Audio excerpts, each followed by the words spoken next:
अब कहते हैं राजा परीक्षित ने एक प्रश्न पूछा कि गुरुदेव मैंने तो ये सुना है कि कर्दम ऋषि की विवाह करने की इच्छा नहीं थी फिर भी विवाह क्यों किया। अब कथा को समझना, शास्त्र में क्या बताया कि विवाह करना पाप नहीं है, विवाह करना पाप नहीं है,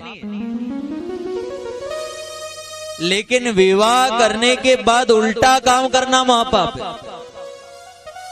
अब विवाह के बाद उल्टा काम कैसा, समझना कथा। विवाह करना पाप नहीं है लेकिन विवाह के बाद उल्टा काम करना महापाप। उल्टा काम कैसा समझना कि जिस समय 7 फेरे होते हैं, जिस समय 7 फेरे होते हैं तो पंडित जी वहां पे 7 वचन देते हैं। और वो 7 वचन क्या है। अब शादी का मीठा लड्डू में सब वचन हाँ तो कर ले, हाँ गुरुजी, हाँ गुरुजी, लेकिन निभाए बहुत कम। 7 वचन क्या है। पहला वचन लड़की उसके पति से मांगती है, समझना कथा। पहला वचन लड़की उसके पति से मांगती है। और क्या वचन मांगती है कि आप मुझे वचन दो कि आधी रात में भी अगर मेरे भाई के ऊपर, मेरे परिवार के ऊपर, मेरे माँ बाप के ऊपर संकट आवे तो आपको दौड़कर आना पड़ेगा। ये वचन किसका है, ये लड़की का है उसके पति से। अब पति ने शादी के मीठे लड्डू में हाँ कर दी, हाँ जरूर जाऊंगा, ठीक है। अब दूसरा वचन जो है वो लड़का लड़की से मांग रहा है कि तू भी मुझे वचन दे। क्या वचन, कि तू तेरे माँ बाप से ज्यादा प्रेम मेरे माँ बाप से करेगी, घर पर मेहमान आवे उनका मान सम्मान करेगी, त्योहार पे मेरी बहन आए उनका मान सम्मान करेगी। लेकिन ऐसा हो रहा क्या, 6 महीना, 1 साल, 2 साल, 3 साल में वह बोल देगा या तो आप अपना माँ बाप कने रो या हमारा कने रो। तो फिर मीठो लड्डू का ही माथे खा दो, माँ तो तूने फटाफट हाँ कर दी। और वहां पंडित बेचारे कई भी रहे सावधान, चांद सूरज साक्षी यानी कि तू कह रही है, लेकिन वहां भगवान की डायरी में लिखा रहा है कि चांद सूरज साक्षी सावधान कि हाँ मेरे माँ बाप से ज्यादा सास ससुर से प्रेम करूंगी। अब सास ससुर अलग रो रहे हैं, आप हड़ताल तेज कर रहे, तो उसका फल मिलेगा नहीं मिलेगा। भगवान बोले या झूठ लिए या कहीं भी कर ले, लेकिन इसको फल नहीं मिलेगा। चाहे हड़ताल तेज करे, सावन सोमवार करे, कहीं भी करे, चाहे करवा चौथ करे, लेकिन यह झूठली बड़े है। झूठली क्यों है, क्योंकि 7 फेरे में भी इसने वचन लिया था कि चाहे कितने भी खराब मेरे सास ससुर हैं, लेकिन उनसे भी मैं माँ बाप जैसा व्यवहार करूंगी। लेकिन है क्या ऐसा वचन निभा रहे, कोई नहीं निभा रहे। और जब अपन वो वचन नहीं निभा रहे तो भगवान कथा का फल देगा क्या, नहीं देगा।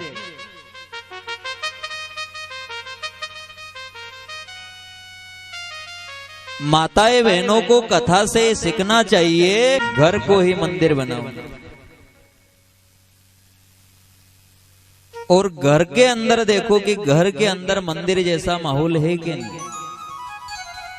घर के अंदर माहौल होना चाहिए मंदिर जैसा। और भगवान कहाँ रहता है, मंदिर। कहाँ रहता है भगवान, मन। असली मंदिर कहाँ है, मंदिर, यानी कि असली यहीं रहता है। और जहां पर रहता है वहां पे तमाकू खाई रहा है, अंड संड चीजें ठुसे जा रहे हैं जहां पे वो रहे।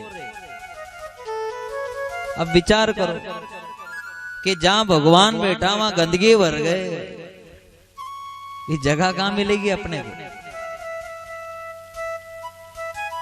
गंदगी करने वाले को तो गंदी जगह ही मिलती है, गंदी जगह। और ये जो तंबाकू खाने वाले लोग रहते हैं नहीं, एक महात्मा जी ने कहा कि इनका कांटेक्ट डायरेक्ट नरक से रहे। कहां रहे, डायरेक्ट नरक से। अब डायरेक्ट नरक से क्यों रहे, क्योंकि तंबाकू खाने वाले क्या करते, तंबाकू खा खा के एक जगह पे ऐसे थूकते हैं कि वो जगह बिल्कुल लाल हो गई।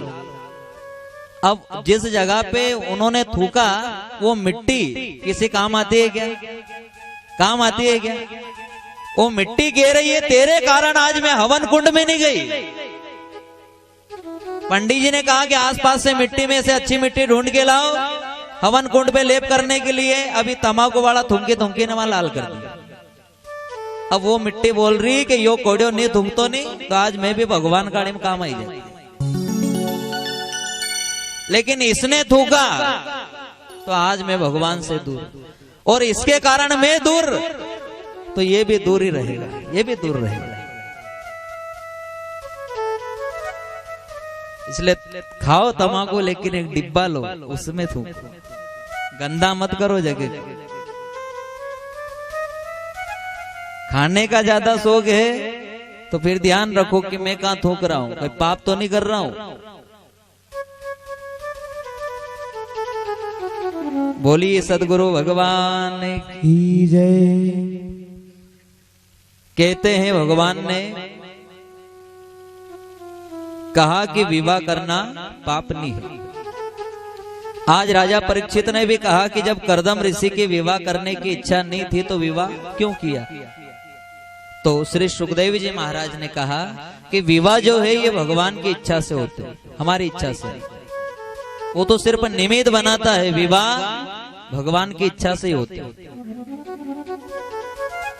इसलिए तो कहा कि पति और पत्नी के जोड़े जो है वो भगवान ही बना देता है।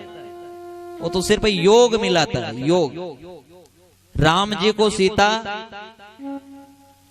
मिलनी थी तो योग कैसे मिला? विश्वामित्र ऋषि गए, मिला कि नहीं मिला?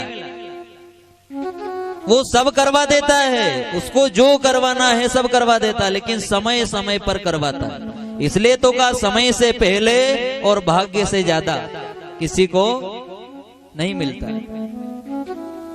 जिस समय जो होना है वो तो हो के रहेगा, उसे कोई टाल नहीं सकता।